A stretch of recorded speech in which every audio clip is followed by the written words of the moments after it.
It's my pleasure to welcome you all here today. My name is Shannon Schaff. I'm the Executive Director of the CFA Society of Minnesota. And if you're wondering why the CFA Society of Minnesota is here, that is because we serve North Dakota, South Dakota, and Minnesota. And if you're wondering what the CFA is, the Zach, Chartered Financial Analyst. This is a designation in the investment industry. It's kind of similar to like CPA or the bar exam. It's a multi-level test, but it is really considered the gold standard in the investment industry. It is an international designation, and the people that hold it do work very hard to achieve it and then make up a majority of the investment professionals. So our society does serve charter holders, but we serve the investment sector at large in Minnesota, North Dakota, and South Dakota. If you are interested in more about what the CFA Society does, we do some networking. If you're interested in the charter, we can definitely help you get on the pathway, become a candidate, and get some resources there. And we do other programming events. Some of you may have seen us. We were here in April. We partnered with NDSU, and we did a panel over there kind of around the banking industry. And so we actually have that on the calendar for next April. We'll be talking about fintech. So we do like to come to Fargo, and you're all very welcome if you're in the area to join us. We do offer a lot of our programming or our education events virtual too. So you're more than welcome to register and join any of our virtual events. I do also want to say a couple of thank yous. So first I want to thank our annual sponsors. Annual sponsorship really helps underwrite all of the education and programming things that we do. So we have a great group of sponsors that are with us for a year that helped do that. And then we also want to give a very special thank you to Bell Bank for hosting us in this great room today. We're very grateful for Bell Bank and their support. And then one last thing before I bring up the panelists. We will, at the end, we'll have Q&A. We will have some options that you can ask a question live in the room. But we also are going to use Slido. And John, our moderator, has a few questions. He's going to run a little poll in the beginning. So there's a QR code at your table. You can also go to slido.com and you can put in the number that's listed here, this 423-9452. You don't have to put an app on your phone. You can go to slido.com and use it that way. Very convenient, user-friendly, but so it would be great if you got on it now so that we can get some good results in our early poll. And then at the end, you can ask your question through Slido too. If you'd rather just type in your question, you can do that. Or like I said, we'll have some mics in the room that we can do some questions live in the room. Okay, it is now my pleasure to welcome our panelists to the stage, and I'm going to let them all introduce themselves. But come on up, and we will have our leader, John Mann, introduce himself and the panelists and lead our discussion. Thank you. Thank you, Shannon.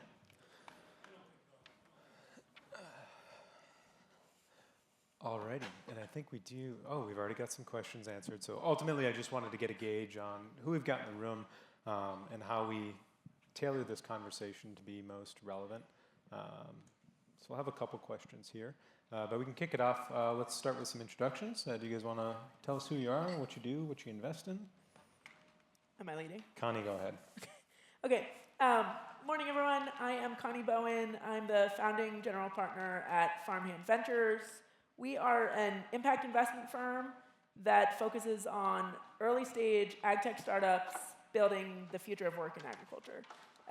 So we do venture investing. We also do some redeemable equity investment. So we're more in the kind of pure play alternatives bucket. We've got a bit of wealth preservation strategy, which differentiates us from a standard VC fund. And we also have aligned strategic programmatic partnerships, including probably most notably with the University of California Ag and Natural Resources, so statewide extension. Just to give a little context on myself, I'm in town from St. Louis, based in St. Louis. I've been in AgTech for the past decade, was employee number 2 at the Yield Lab, which is now one of the most active agri-food tech VC firms globally, have done, I think I'm at like 53 now, early stage AgTech investments over the past decade. And as I've I've also spent some time on the operational LP side or limited partner, so folks who invest in fund side, in more generalist venture capital, coastal VC, and observed a difference, which maybe we'll get into. My family has a farm in Iowa. We're very much absentee landowners, but probably annoyingly involved absentee landowners. And I've spent some time in the farmland investment space because I also have noted that there's sometimes a disconnect between ag and tech. And I thought it would benefit me as an ag tech investor to understand the ag side. And I think that's true. So that's the lens through which what I bring to this conversation, I think. Awesome. That's sufficient. Thank you, Connie. Scott? Good morning, everybody. My name is Scott Voss. I'm a managing director at Proterra Investment Partners, which is about a $4 billion asset manager focused exclusively on food and agriculture. So we do a variety of different investing strategies, everything from farmland to food to, well, I'll talk about in a second on my fund. We have some emerging market strategies and then a private credit strategy as well. Proterra, like I mentioned, is about a $4 billion asset manager that was formerly the private investing arm of Cargill Incorporated, so folks might be familiar with Cargill in the room, and then just use that as a transition.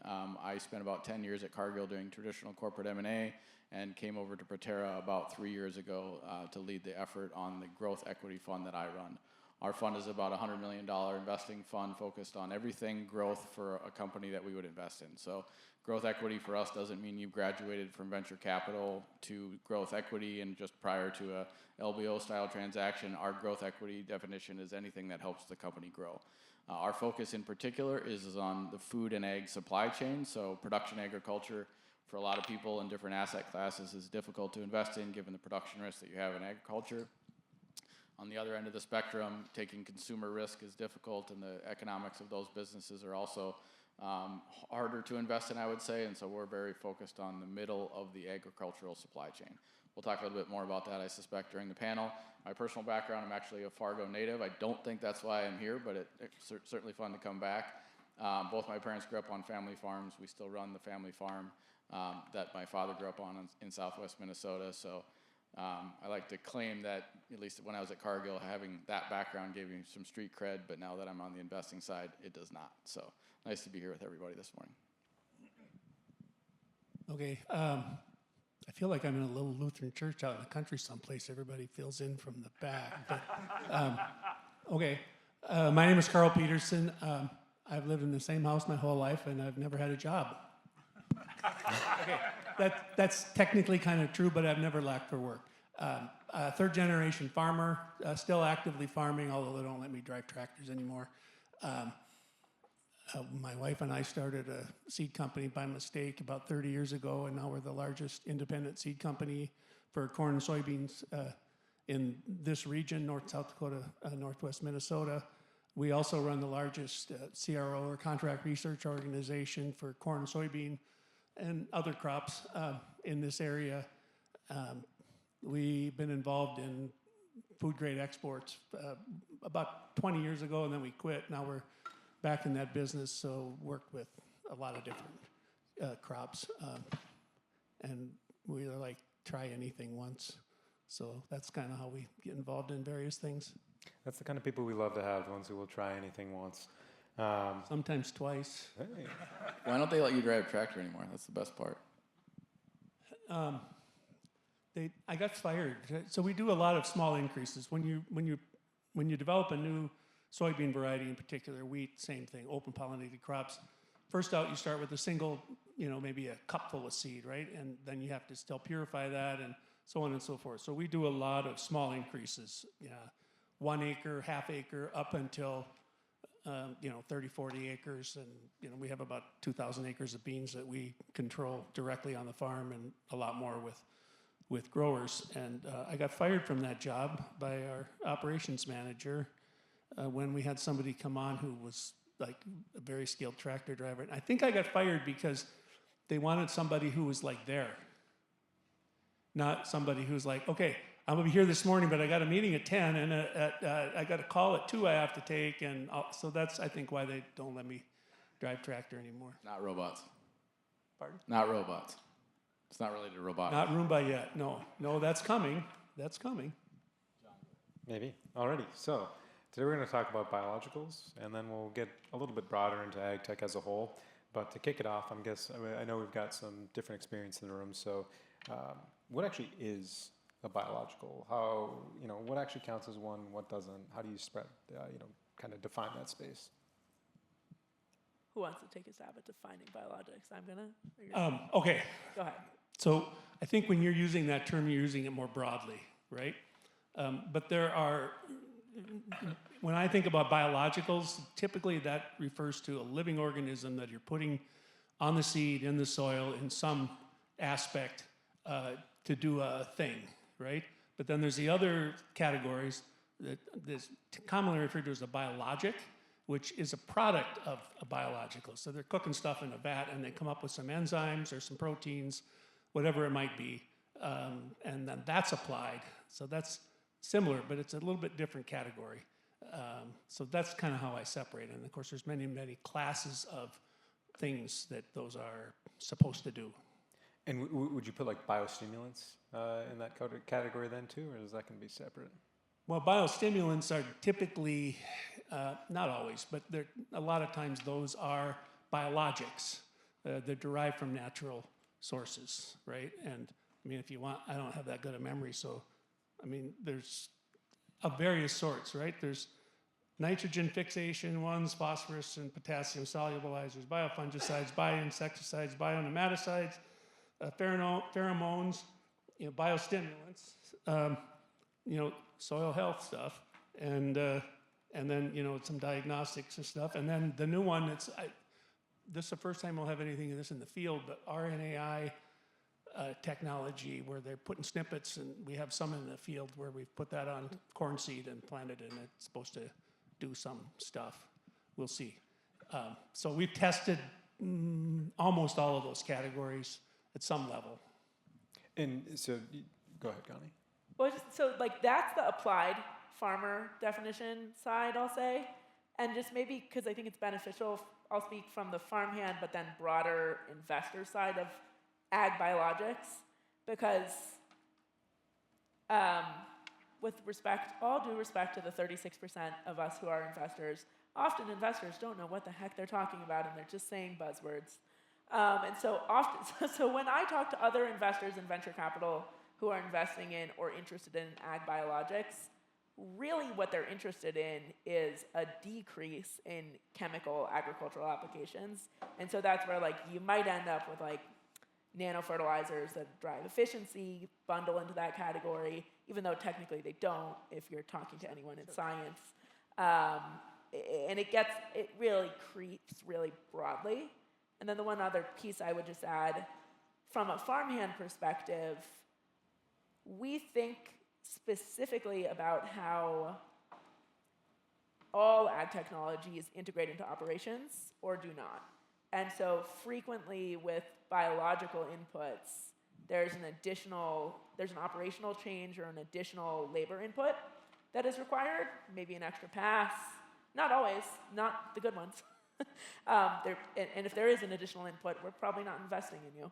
But that's a lens that we bring to this, that when you get into that kind of the climate interested bucket of ag tech investors, they sometimes don't bring that lens. And again, they think more about what's the GHG equivalent, greenhouse gas equivalent reduction type stuff as a consequence of this novel input, basically.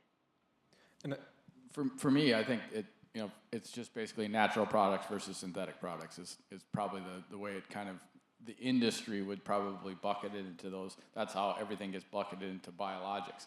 But I think Carl made a really good point, which is an important thing that we think about on the investing side, is that biologics versus biologicals, in my opinion at least, but you should comment, they're biologicals, a living organism that you figure out a way to get on the plant or in the soil, there's a higher barrier to doing that than there is biologics, which is a natural product. And so as we think about now that, the barrier to entry is not necessarily a good thing, because there's a cost component to that, there's an efficacy component to that, there's another pass across the field in some cases, but it's a lot harder to put a living organism on a plant or in the soil than it is to put a product that was derived from a natural product, let's say, but then put in a bag or a jug and then deployed however, right? So I think that's a key distinction, and I would venture that, I have no sense of the data, but I would venture that there are a lot more biologics than there are biologicals.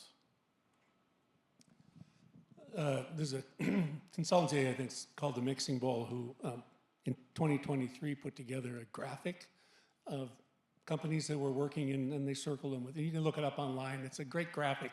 There's I think there's 500 on the page, but they said there's really more like 1,200 at that time that were active in that. So biologicals, snake oil, all kind of other stuff, right? To Connie's comment about the investors not knowing, I've talked to an awful lot of biological salespeople who also don't really know. And also, when I think about it as an investor, because I do invest in a fair number of these smaller companies, a little bit, right? I don't have like millions of dollars, but who's going to buy this stuff? And what do they want, right? Because I can tell you as a farmer, and I talk with a lot of farmers, there is a subset who go like, I'm really interested in reducing my chemical inputs. I'm concerned about my greenhouse gas emissions and all that other kind of stuff. That's a really small set. And frankly, most of those people don't have money. Mm-hmm. The people that are going to buy the biological products that you want to have in the field are interested in one thing. What's my return? Is there an IRI in this product? And honestly, in all the products we've tested some really interesting things. If you want to venture off, shining UV lights on the seed and then it performs differently, that's real. But I can't come up with a commercialization path for that product. So, to me, that's the key. And I think that's why the environment in biologicals and biologics is such a mess, because it's really hard to find that ROI consistently across many environments. We're going to have an offline follow-up on that UVC company. We won't have that chat on stage, but... Say that again? We're going to have an offline follow-up Sure. on the UVC company. Carl, could you give us a little bit of history? I mean, you've been testing products for a long time. How has the space changed over the last 20 years? What kind of performance have you seen? How have application methods changed? I think if you go back 20 years, I'm old, so it's maybe more, 30 years. I'm going to go back 30 years. Basically, here's what you had in the biological space. You had rhizobium for legumes, right? Proven, they work. Can they be refined? I think one of the attendees here is working on refining them. Yes, absolutely. They work, they're consistent, and we know okay, so now you end up, the next group of things that came in, there were some phosphorus solubilizers that sort of poked into the marketplace and a few other mystery things. There was actually something called Happy Grow at one point that was some kind of a biological, didn't last long. Okay, and you subject those things to testing, right? So the NDSU tested the first phosphorus solubilizer and came in the market, and they said, okay, it seems to provide about the equivalent of 10 pounds of phosphorus applied. And it costs about the same as 10 pounds of phosphorus applied. So maybe just apply 10 pounds of phosphorus, right? Okay, and then we got to free-for-all. I mean, that's where we are right now. It's a free-for-all. There's all kind of stuff, right? The nitrogen-fixing ones, we've tested a bunch of them. We've worked with a bunch of them on an advisory board for a couple of them. At this point, we don't know what we're doing with nitrogen management, period, in the field. So it's really hard to gauge that, especially in high organic soils. And then all the other stuff that's coming. I've told our crew, if somebody shows up and they go, well, it enhances soil health and root growth. Yeah, okay, have a good day. I want to know specifically what it does. And there's not a lot of clarity in that. You said we don't know what we're doing with nitrogen management. Is that solely in relation to biologics, or is that, do you have questions as a whole on that, or is there? No, that's a broader statement. Okay. That's a broader statement. Okay. How many pounds of nitrogen does it take to produce a bushel of corn? You can talk to very respected people and get an answer between 1.2 and 0.8. Okay. How much mineralization are we going to get in soil based on organic matter? Well, it depends an awful lot on the weather. You know, if you apply and we've done it. One year we had a 30 bushel increase with one of these nitrogen, the most well-known nitrogen product, and for the next 4 years we could find absolutely no effect in yield, right? Because remember, that's what we care about. Is it still doing stuff? Probably, but is it affecting the thing that matters?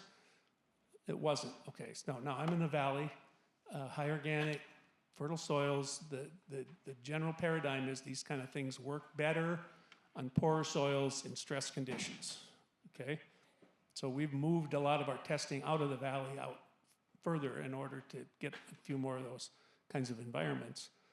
But in those environments, then you typically have more natural variability in the crop to begin with, so it makes it harder to pay for additional inputs.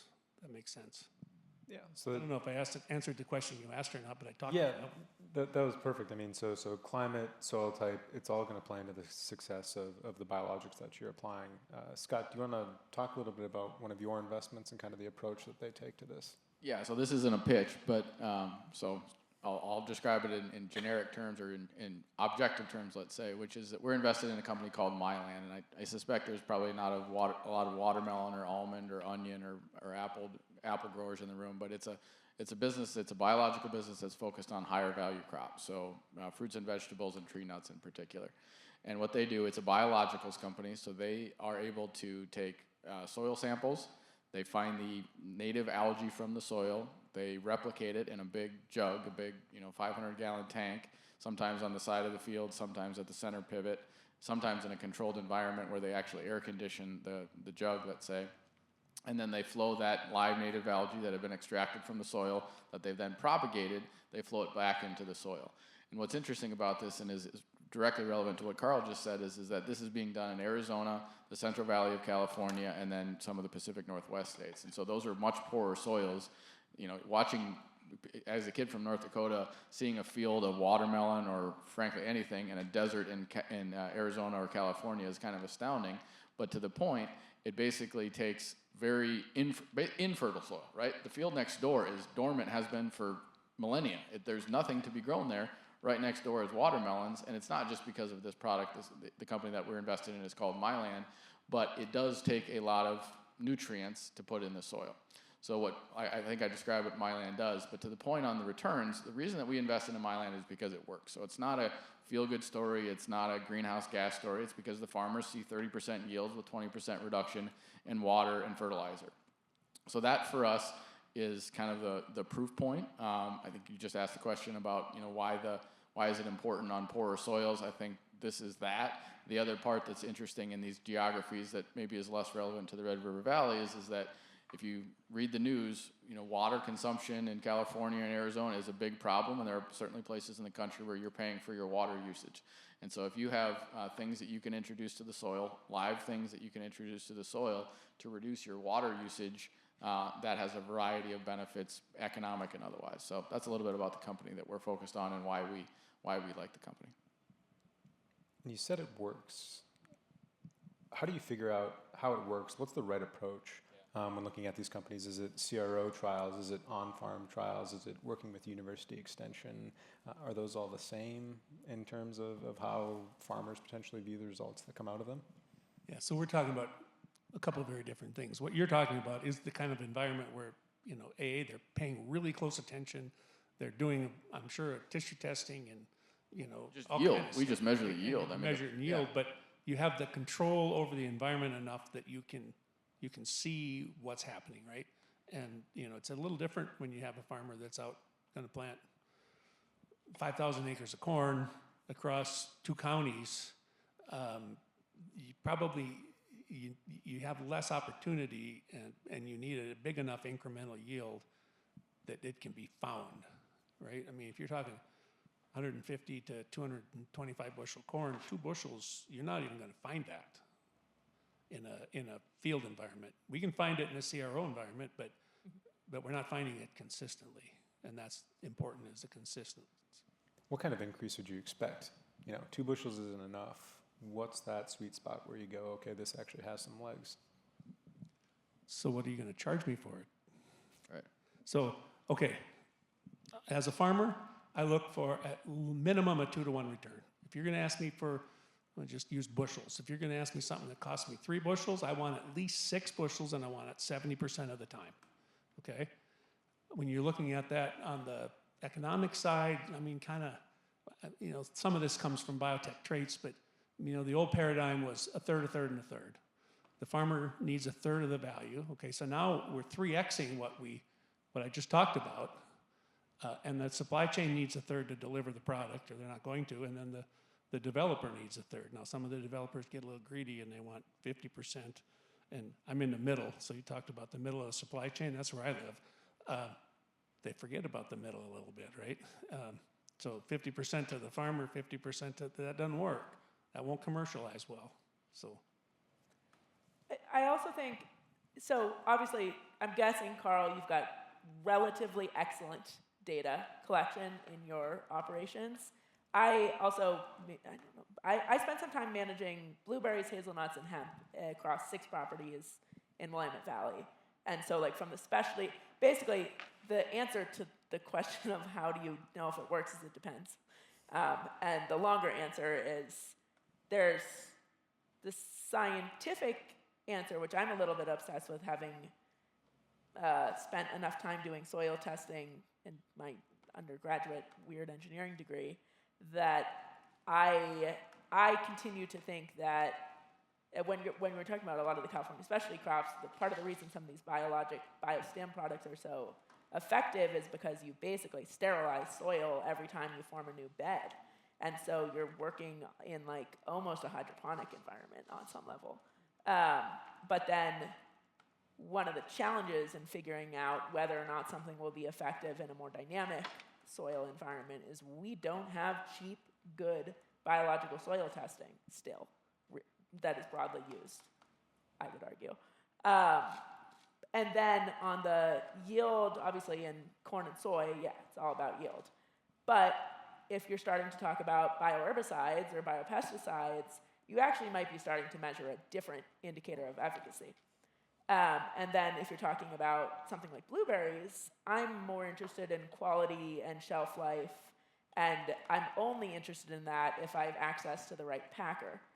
And so it gets a lot more complex, and so on one end you see a lot of biological input companies start in special crops, because you do generally have higher margins to play with. But those markets are wicked fragmented and complex. And so that's where in the spectrum of different organizations and levels almost of testing, we, Farmhand, partners with the Yield Lab Institute and both UCNR and NC State, and hopefully we'll add some folks to this, to do more kind of extension level, I would say, trialing, which is the precursor to CRO level, which is the precursor to commercial trials on an individual operation, and you actually need to do all of them.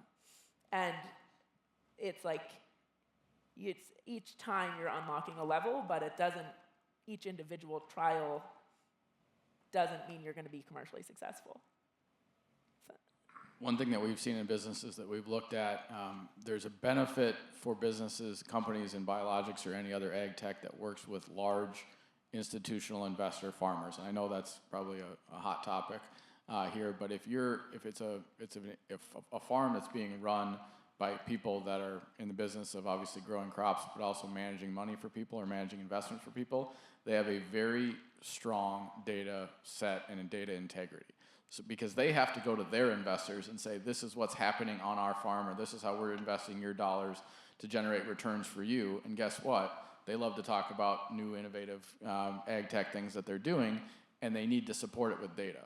You benefit as an ag tech potential investor or an ag tech company, you benefit from farmers that are doing that, because then you can say, hey, by the way, either they publish the data or you get access to it because they have to show it to their investors. And so it's an interesting dynamic where we gain a lot more confidence in opportunities or investment opportunities where there are customers of the ag tech company or the biological company that are institutional style farms, with no disrespect to any of the family farmers in the room for whom I have great respect, because they have a data set that they have to maintain for their other investors. So it's kind of a cheat code as to how do you get good data on your farms. The answer to your original question is exactly what Carl said, 2 to 3 times ROI to the farmer. Having managed institutional farmland portfolios, I think that's a mistake. Which? I think that family farms often, and having also, having access to my family farms numbers, but also having access to a number of, Carl, would you identify as a family farm? Yeah, Technically, on yep, sure. USDA stats, yeah, you count. I actually have found oftentimes you're more incentivized as a farmland. It depends on the institution and their structure in incentivizing farm managers, but this kind of gets into my whole thesis, which is ag will only progress if we make it an incredibly attractive field to work in for everyone involved. And it is often true that the farm managers in the farmland investment funds are less incentivized than the private farm managers. And there's a huge spectrum, actually, which is what makes it really hard to figure out who your individual awesome family farm managers are. But there is, if you look at, we have our farms in Kossuth County, Iowa, and we've got neighboring land that is institutionally managed. And if you look at what Barry's fields look like, and you look at what their fields look like, especially the past 2 years of drought and volatility on pricing, it's very clear who you want managing your farmland, and it's very clear who's going to be in a buying land position in the next couple of years. Yeah, I would say better stewards of the land. I suspect if it's your front yard, you're probably going to take better care of it, and you're going to maybe care more. Totally. I think from a data standpoint, which is where I was coming, they just are obligated to maintain robust data sets. But yeah. Yeah. Some. Yeah, one thing you talked about the path to market, and you had extension ahead of CROs, and really in this world, that's flipped, because we'll do 50 trials for 50 different products before they can put it into extension. Extension has much more limited ability to do trials in the products that we're... What if it didn't? Would that be good? No. Really? No. Why? Okay, let me finish the whole thing. And extension research is much more expensive than what we charge. We put trials in some of these because of just for geographical purposes. They got a trial in a location that we don't want to go to. We'll put it out there, and it costs 3 times what it costs us to do it, or what we would charge, right? And I'm 67 years old. I've been farming really my whole life, not yet, I guess, but with all due respect to the extension, they have a different paradigm, and they are generally not cutting edge. Mm-hmm. And they can't go cutting edge, right? So a lot of times by the time the extension service gets to something and tests it and says, yep, this works, the industry's been doing it for 3 to 5 years. And again, the high value crops, that's a different paradigm. And the other thing, as far as I had a conversation with Jack a little bit earlier. So at the family farm level, a lot of times what you'll hear from farmers as far as data is that, well, I tried product X over here, and I either didn't use it or tried product Y over here, and it's a full quarter and they're a mile apart, but here's what I found, so therefore product X is or is not effective, right? Okay. So conversation I had a long time ago with a corn breeder who said, I got this really good product that's coming along, but I only have 9 good replicated locations of data, so it's really, really preliminary. the problem is the variability is such that the X and the Y thing, it doesn't work. Totally. Yeah, well, okay, and also, extension is completely state by state. Sure. And I totally agree. Most of extension is a little bit behind, to be quite generous. Just to clarify, in case there might be somebody in the room that I want to maintain a good relationship with, it's not because they don't know what they're doing or they don't have the good motivation. It's a resource thing. Sure, and it's structure and gosh, overhead costs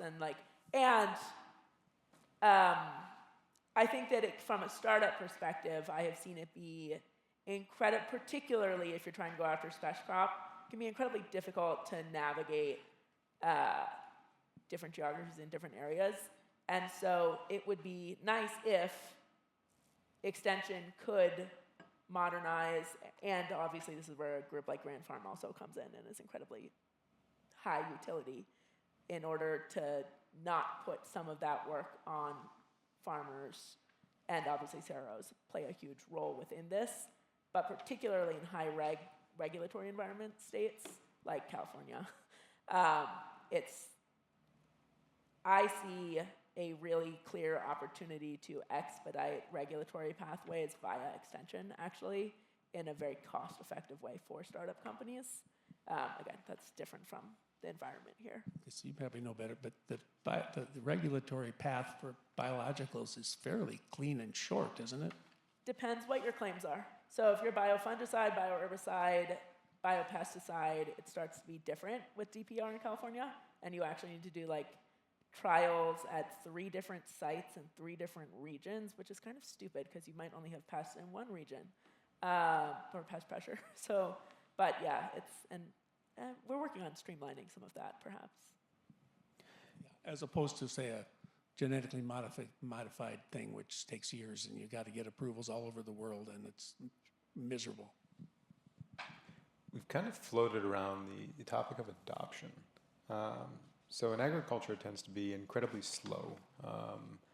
Is that a feature of the industry, and this is how it should work, or are there improvements that need to be made, and how does this kind of affect your perspective as an investor, where traditionally VC, you probably want a 3 to 5 year exit. AgTech is not that. So how do you guys think about adoption and the time it's actually going to take to exit?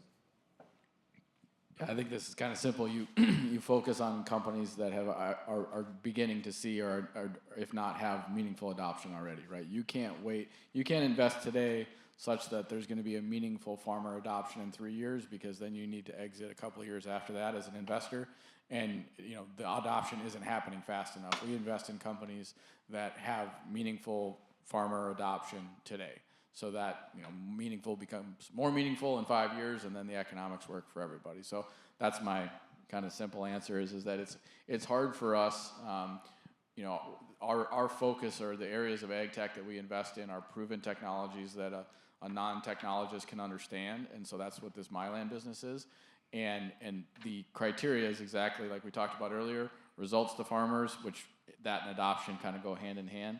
There are a lot of companies. One of the things that we talked about in terms of industry is AgTech investing, and what are the, there's been a lull in AgTech investing because a lot of people got burned over the last decade when a lot of money flowed in. And my very simple, and it's a bit self-serving to your question, but my very simple answer to why is because people are investing in ideas, not commercial, adopted businesses. And it's not that those aren't great ideas, and there were probably smart people that avoided bad ideas, but it takes 10 years, 15 years for a great idea to become a highly successful, commercial, profitable business. And you don't sell money-losing businesses. And so that 10 to 15 years is just a different timeline than a lot of us that are on the investing side work in. And the silver bullet to that is scale adoption. As someone who lives on what I sometimes call the stupid early side of investing, so closer to idea, yeah, I totally agree, actually, with everything that was just said. I think 2 things. One, I have been guilty of in the past saying that AgTech takes longer to hit returns. I don't actually think that's true. I think that gets overplayed in AgTech VC as the reason for the problem. But if you look at generalist venture capital funds, depending whose stats you're looking at, you're not getting DPI till like year 6.9, maybe 8, depends whose numbers you're looking at. And all funds, even though they tell you their 10-year funds last 15 years. Like, that's just the reality of what, if, hopefully, maybe longer. And so I don't think AgTech's problem is so much the slow growth to liquidity opportunity as I think it's impatience in the early stages. And by that I mean, when we invest, every single company in Farmhand's portfolio, we've co-invested with a major customer. So I think that is a major, and that's on the equity side. I can talk about redeemable equity in a second, but that's de-risking, I think, to some extent, but it also means that we can kind of co-build. And I am a control freak about company governance, because I think that software sales cycles and kind of coastal tech sales cycles are faster and higher churn, whereas ag often takes kind of a 3-season land and expand. And I think many venture capitalists get impatient around year 2 and force some sort of a pivot. And so if you try too hard as a AgTech founder to align with your venture capitalists, you might run into trouble. And so I think that's actually been a bigger problem for AgTech than lack of, I think that some of the ideas started out good and they got pushed into bad. And then the last piece of it is just getting that stack right, because investment's about multiples and timing on multiples, and that doesn't mean that you're a better AgTech company because you raised a ton of money. It actually means that you're a worse investment because you raised a ton of money most of the time. So I totally disagree with the concept that agriculture is slow to adopt technology. I think that if you have a compelling value proposition, ag is incredibly quick at adopting. I'll give you 3 examples. When auto steer got commercial use first came out, the first fall it was out in our area, there was a demonstration and everybody's like, oh, that's pretty cool, but man, I can't afford that. 2 years later, everybody's driving around with the markers up on their planter and they're not holding onto the steering wheel because that was a very compelling value proposition, right? Now, costs came down as it grew. Okay. Second one, Roundup Ready soybeans. Roundup Ready soybeans came out and it was nearly instant that's all anybody wanted. Why? Well, because it made good bean farmers out of poor bean farmers. It made you able to farm more acres of soybeans and have clean crops, okay? BT corn, same kind of a thing. It's like, hey, let's say literally millions of pounds of pesticides, insecticides, which are kind of nasty things, honestly, and to something that's been totally benign in the environment, and the adoption was hugely, okay, so a lot of the ag tech stuff, it's like, hey, I got this app, I'm going to put it on my phone, I'm going to disrupt agriculture. It's like, yeah, good luck with that, right? Because you don't have a compelling value proposition. And so the slow adoption is things that maybe are marginal, so to your point, and have that smaller ROI. Right? You look way back, right? Fertilizer. Fertilizer was adapted, it's my father's generation, adapted very quickly. Why? Well, you could drive by 50 miles an hour and you could tell the fields that have been fertilized and which haven't been. Okay, now we're talking about more incremental increases, and that's a harder sell. It takes longer. Connie, you talk a lot about social ramifications of technology and investment and what this means for agriculture. Could you talk a little bit about that? Thinking about Carl's talking about tech adoption and auto steer, generally a positive thing. Maybe that keeps farmers on actually the land a little bit longer, in the tractor longer. What kind of effects does this have? Because I don't think they're all necessarily positive. And what are you looking at in your work? Yeah, so I often talk about farmer and farm worker inclusive innovation, because just from a purely capitalistic standpoint, generally when you design products, it's great to include users. It just works better. And this is again where like row crop agriculture is largely mechanized at this point and has been for a minute now. And that is part of why you see way more acreage in row crops. Um, there are other factors too that will continue to be largely true. But something that is also happening in the US context, at least, is we are losing specialty crops, so fruit, veg, nut, stuff we eat, production every year. And a huge part of that is labor, or lack of labor availability. And so, again, having worked alongside and managed large crews of manual laborers in ag, that is the biggest problem on pretty much every specialty crop operation. Even when you get into some of the row crop operations, getting good mechanics out in rural places, it's hard. And it's also, because people are people, it's the thing that keeps you up at night, generally, and is pretty stressful. And so it's both true that labor is a huge component of most crop budgets. Again, specialty crop, you get up to 80% sometimes. Row crop, quite a bit, way less. But from a behavioral standpoint, it just takes so much energy. And so I have a thesis that until we address that pain point, that very real pain point, a lot of stuff, especially in the biologic space, is kind of more of a vitamin. And you're not going to take a vitamin when you've got a migraine. It's not going to help. And so from a social implication standpoint, I think this often runs into the big debate of, oh gosh, we're automating people, da-da-da-da-da.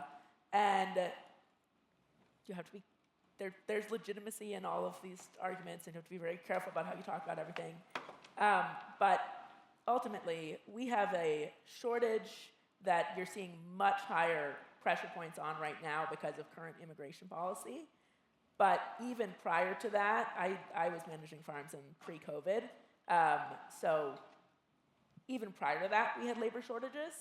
People do not want to do work in agriculture. It does not pay well. You have a pretty high risk. This is manual labor.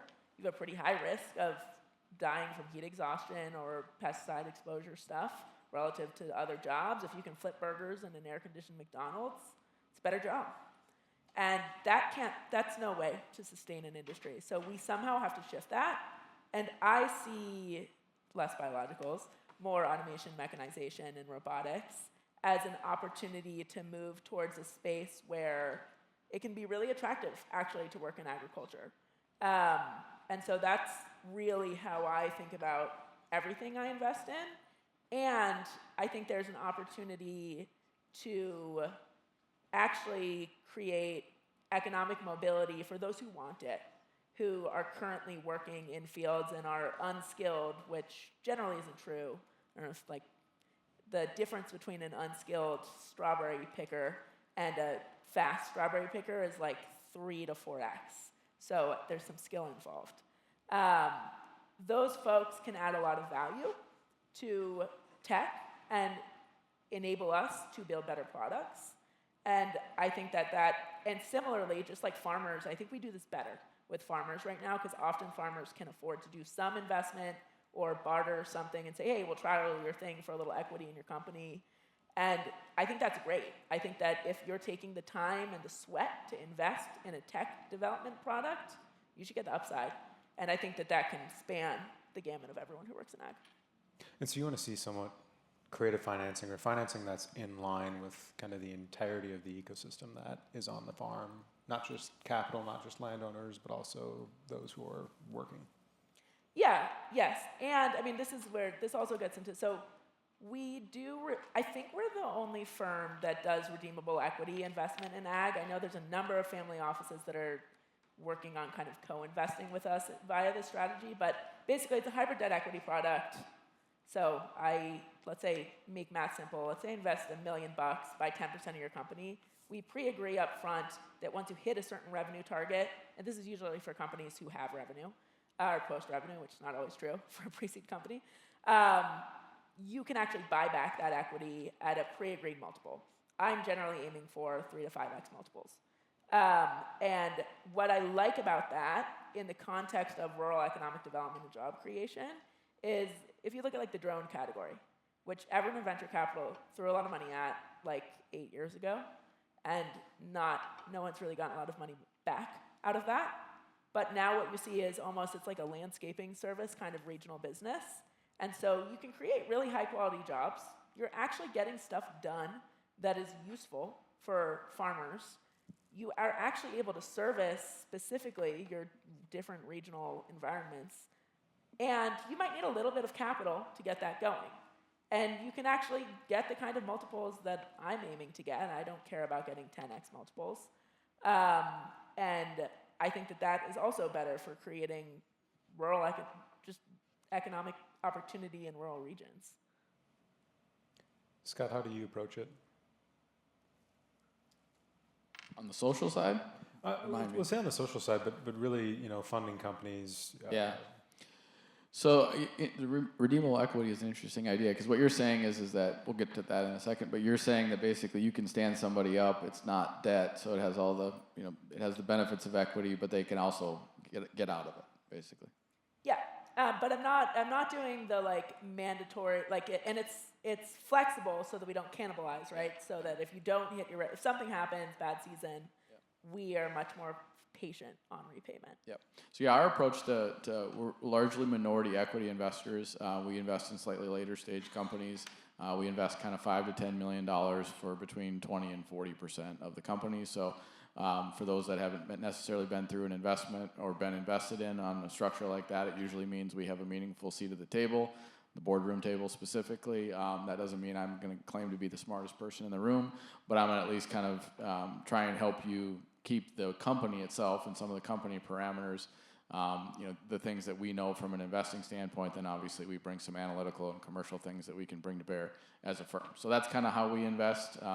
It's fairly unique because there's a lot of firms that have fairly precise mandates in terms of the size of the checks they write and what that should bear. And we can invest everything from a small check and take a 10% stake up into, as of today, we're going to be the controlling shareholder in a company. And so we have a lot of flexible mandate, but what we do that I think is helpful, and I'm trying to come at this from both somebody that we might invest in or with, is that, we're pretty honest with people that if we're going to invest with you, we're going to be, we're not going to be passive, we're not going to be disruptive, but we're going to try and help the company rather than just say, okay, here, Carl, here's X million dollars, let us know how it goes. And so so we try and be more active than that. And what I find is interesting to try and get at a somewhat more intellectual observation than just what kind of checks do we write. What's interesting about that is when you tell people that you're going to have these veto rights on these certain company decisions, it makes people take pretty seriously whether or not they want to take on an investor, because it's no longer just cash in the bank that you eventually have to answer to 5 or 7 years. It's not to say that there aren't investment firms that aren't very active. Most are, but at an earlier stage, and certainly in a minority situation, we try and make it clear that we're a pretty active investor and we're going to be around. Carl, how are you investing? How do you look at venture capital when you're working with these companies? Do you want to see a bunch of people on the cap table? So on the one side, I want nothing to do with venture capital in my business because I really want to be able to run the show myself. And then, honestly, you have to have a plan for that, right? Hey, I have a son who's involved in this kind of stuff. Oh, you should be raising investors. And it's like, probably not. Not going to do that. As an investor on a small scale, as an individual or as a company, I look for companies where I can have more of an impact than just writing a check, because I'm not writing $1 million checks, right? So most of the time, I'm looking for some place that I can, maybe be an advisor to, some portion, and I have a number of those roles. And then the other piece is we look for companies that might give us a piece of the path to commercialization, right? So we've narrowed our focus on biologicals and those kind of products a little bit more to things that are seed applied, because that we sell seeds, so that's an opportunity, or things that are completely a field, right? We had a few misadventures with drone companies. Had a young man that was flying drones all over since some of the first ones. Like every year I go, hey Nolan, what can you do with that drone that I want to write you a check for? And for 10 years it's like, yeah, I got nothing. So we kind of quit that after a while.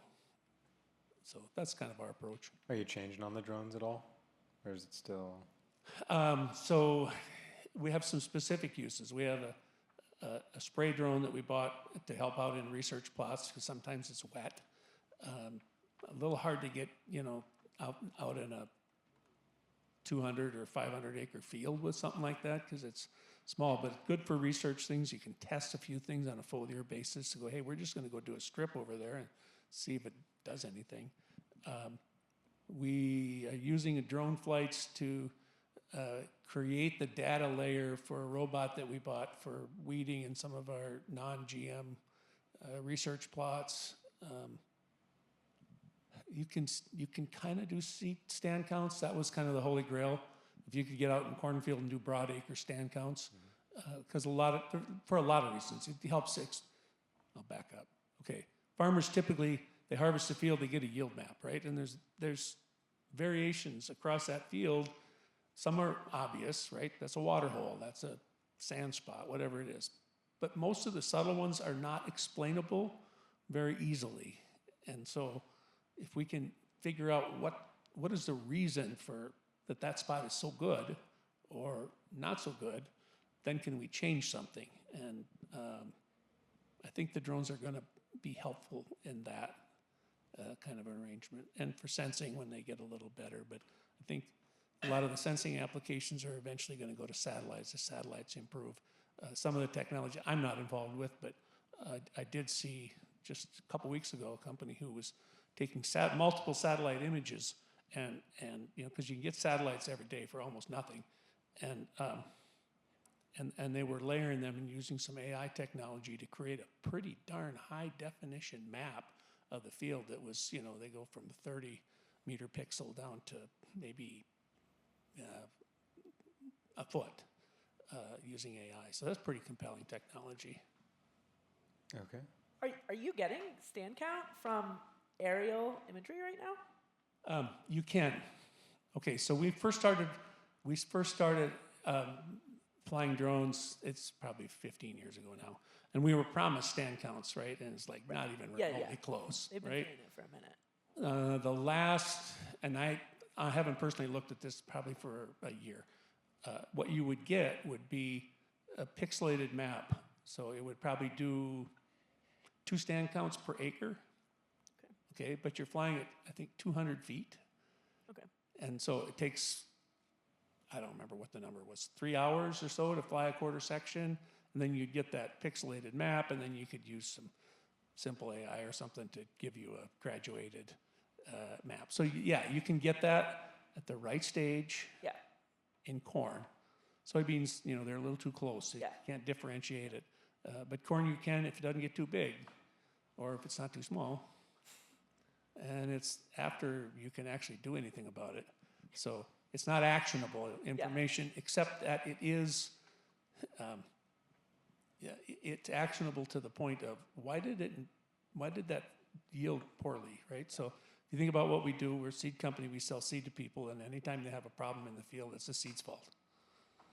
And sometimes we need to play defense and go, nope, it's not the seed's fault, and that helps with that. Last thing I want to talk about before we get to some audience questions, the exit landscape. As you guys are investing in companies, what kind of challenges do you see with that? Thinking about aggregation at the top in seed and chem, how does that affect the way you invest, and how do you imagine your portfolio companies exiting?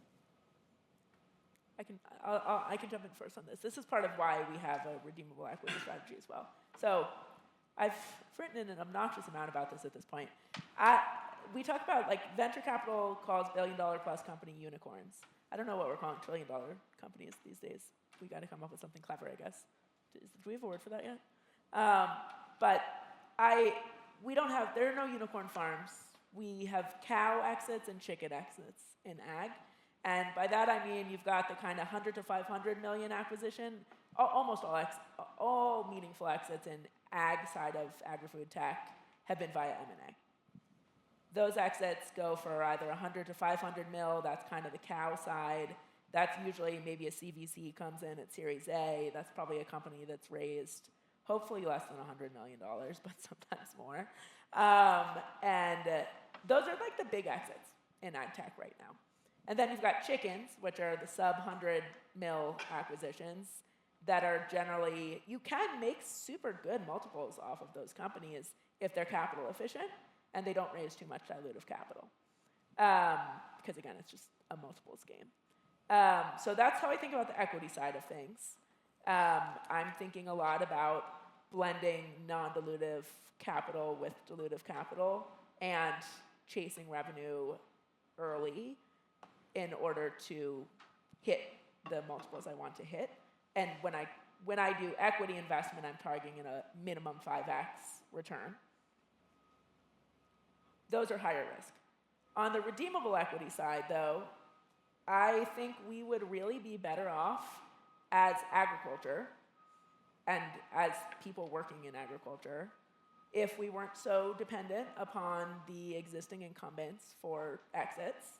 I think this is especially true for anyone who's growing anything besides corn and beans, because pretty much if you're in an incumbent, you've got to invest in corn and beans. It doesn't make sense to do other stuff. But if you're an individual actor, it actually starts to make sense to experiment outside of corn and beans.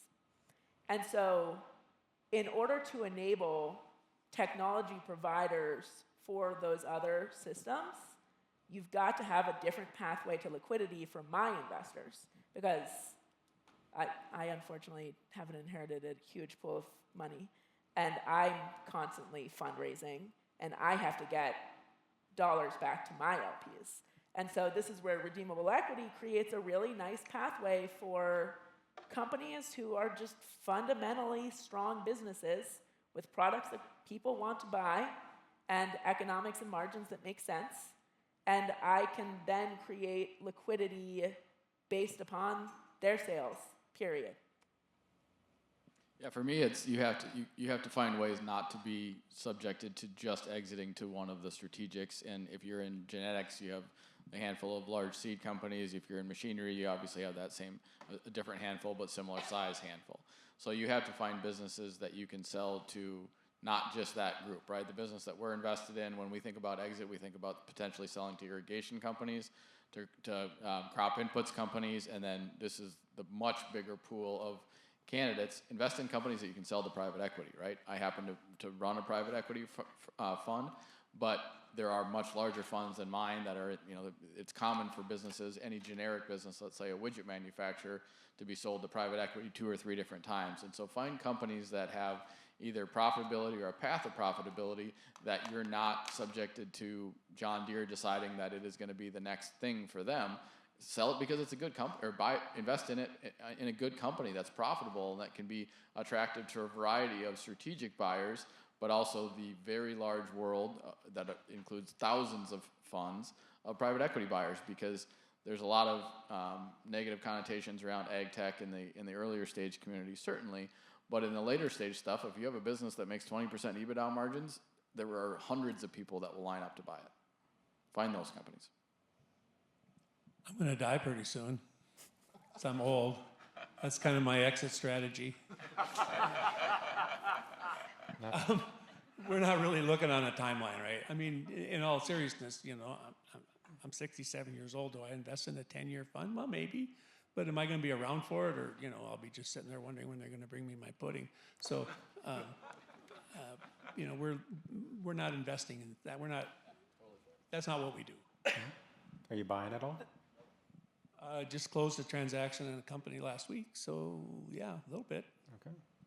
The one thing that I think is interesting that we don't talk about really ever in AgTech investment rooms, some of the kind of like legacy investment plans, is staff capital, which we on our fund side are partnered in such a way that we can take charitable or philanthropic dollars, which a lot of, I know we have some CFAs probably in the room here, so y'all know, but we've just got so much money tied up in donor-advised funds as a tax management strategy, and those dollars could be actively applied in AgTech if you wanted to see them applied in AgTech. So that's, if anyone wants to go down that rabbit hole at any point, that is a lot of capital on the sideline opportunity, especially in agrarian kind of communities where you've got a lot of folks who are gonna leave quite a bit of generational wealth. It can be a really effective way to manage some of it. We got about 10 minutes left. Connor, do we have any questions from the audience? We have a couple. I'll just yell. We have a couple online for the whole group. There we go. Are there regulatory forces that are impacting the trajectory of AgTech and biologics investment opportunities, either headwinds or tailwinds? Yes. You want more than it? I mean, we talked a little about California side. What's the situation in North Dakota? Because I genuinely don't know. We just go do stuff. Yeah, that's what I figured. Yeah, and I don't know about biological specifically, but the regulatory environment for genetically modified crops is a mess, continues to be a mess. You have non-functioning companies that are essential. There's at least, I think we've got 3 technologies that we're growing in restricted or stewarded plots on our farm this year that are held up because of regulatory path to commercialization. So yeah, it's a pain. Yeah, it's interesting. One of the things that we've been seeing in the company that we've been talking about, but also elsewhere in our portfolio and the food supply chain, frankly, and biologicals is a meaningful part of that. Is that obviously there's a push for cleaner foods, right? Better for you foods. And then there's just generally a emphasis, especially with the recent events in the Middle East, on reduction in fertilizer and the U.S.'s dependency on fertilizer. And so biologicals, we don't have to get into politics or any detail about either of those points. And there are not specific regulations about those things, but you can see some, what we see as some tailwinds from those 2 items, right? Cleaner, better food and less dependency on foreign fertilizer, let's say. No different than foreign oil, frankly. There's going to be some tailwinds against that. Will it yield regulation? I don't know, but at least there's some kind of tailwinds, like I said. The one piece I would add, I spent some time working with the Yield Labs European Fund right when Farm to Fork strategy stuff came out, and regulation and policy does drive biological adoption. Whether or not that's good for farming is a different question, but it certainly drives adoption. Talking about it, not so much. I don't think that Maha will do much. There is not biological regulations that are driving adoption today. Would it? Absolutely. But are there today? No. Not to my knowledge. Okay. All the compelling fast adoption solutions Carl mentioned came from established industry players. Is there a reason to believe that startups can win in this space? I did not hear that entire question. All the compelling fast adoption solutions that Carl mentioned came from established industry players. Is there a reason to believe startups can win in this space? Depends how you're defining win, I think, because you're okay, Roundup Ready, which had a faster adoption curve than the iPhone, which is crazy. It came out of Monsanto long ago, but I mean, that was a kingmaker for Monsanto. Monsanto wasn't as big of a player. They were essentially broke when Right. they commercialized. Right, so now it feels like that, but just like the iPhone, Apple feels like a big old company at this point, but didn't start that way. So I think absolutely, though you've got such kind of oligopoly or monopoly stuff going on that it definitely depends. The scale of how you win looks different depending on whether you're in equipment or biologics or biotech trait stuff. You have a different pathway, and winning might mean Bayer licenses your trait. That's the key is that if a startup develops the next Roundup Ready corn, it would be bought by Monsanto before it commercializes. But that doesn't change the fact that the startup, changed the world in that case. It's just the fact that who is getting credit for deploying it or commercializing it. In that case, it would be Monsanto. But I absolutely believe that there's not the groundswell in ag tech investing because people think that all these startups are a waste of time. That's silly. But it is the case that I do think that they get bought before some of that stuff occurs, which is a good thing for the startup and the people invest in it, by the way, because those are home run investments. Yeah, I can't really speak to that as much strictly to biologicals, but if you look at one of the newest innovations to hit the market, machinery-wise, See and Spray. John Deere's commercializing that, right? That was produced by Blue River, not by John Deere. They bought that technology, and there's others. There's an Israeli company that's working in that space, and there are other big companies that are working in that space. Gene editing, the leaders in that field are independent, although they're in the category of mandated. We raise a lot of money, we got no return, but that's a whole nother can of worms. Most of those innovations don't start in the big companies, right? I mean, you mentioned Roundup Ready, but Monsanto they were on their last legs. If that didn't hit, they were done. So a lot of those things become big company projects, but they don't start there. I have to chime in super quickly on Blue River because I can't not, because it's my favorite example of that was initially developed for lettuce with lettuce growers in California. Amazing outcome for their investors, great monetary outcome for the founders, terrible outcome for the growers who tried to develop that with them. Obviously, it's shifted to be maybe a useful tool in the Midwest context, but that is part of why I think we do need to have alternative or maintain private, so via private equity exit, pathways in ag, because that's the only thing that's going to enable us to solve certain problems within subsets of the industry. Sure, but the technology is cool, and those founders have moved on to something called TerraBlaster, Sure. which is also pretty cool. Also cool. No, totally. Again, it's there are different ways to do different things, but we're still trying to figure out a good weeder in lettuce. How many years later? You know, that's so inefficient. Well, how about the robots with laser beams? I said what I said. I mean, Carbon and others, they got some pretty cool stuff. There's cool stuff. I don't know if it's economical or not, but Well, and also weeds are so complex. We didn't talk about this, but like when you look at biologics, they're going to integrate with hardware too to go on the war against weeds because weeds are smart. And on biologics, I've got a question. So, hi, Todd Pringle, 701 Fund, and a couple other things. Thanks for doing the panel. So, trying to parse out that because I added this biological or because I did whatever, trying to parse out that the yield increase is truly from that, right? You've talked a lot about how difficult that is. I think we all kind of understand why. It's full of confounding variables.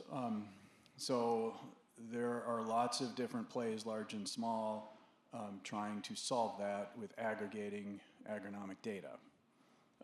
If you get enough operators over enough area, can you control it so that you can actually statistically have some confidence that that thing actually changed my results, positive or negative? I'm just looking for a gut feel because this is a pretty fairly honest panel. What is your bullish or bearish outlook on the opportunity of aggregated agronomic data for solving some of these problems about just variable control to know whether something is actually helping? so we're fairly honest. Just saying. What comes after despair? And that would be where I would be. Every year, it seems like there's some company, it's a venture capital company, it's kind of part of we got a phone thing, we're going to disrupt everything, we're going to aggregate all this data, right? And depending upon what that is, right? If you're looking at a single variable, you have some hope, but then you start looking at multivariable systems and all those kind of things, and you kind of look at how much data do I need, and there's not enough land on the earth to create a big enough data set to parse that at the level that some of these companies claim they're going to do. If it gets done, it's through insurance. And I generally am also bearish. I think there's an interesting opportunity also for like data cooperatives I used to work with AgLaunch, which is that some of y'all know, but almost like an AgTech cooperative is how I would describe AgLaunch if I only had one sentence. But if you can create a system where growers control at least a copy of all of their data that they're pulling from all the different stuff, and you can aggregate it that way, you can start to tease some stuff out, but whether or not you can do that on an individual biological level to the multivariable point. Well, and if the farmers are doing it, the control of the quality of the data is pretty lax. Well, I'm not saying the farmers are doing it so much as they're opting in. Think of it as like your Google one-off login, but you're saying, okay, I'm giving permission to this data commons system to access all of my John Deere, all of my different systems I'm using, and then you port that all over into a giant shared database, and there's ways you can control also how you monetize and permission that. There is, but the difficulty with it, a lot of that is driven by yield monitors, right? Because yield is the thing, right?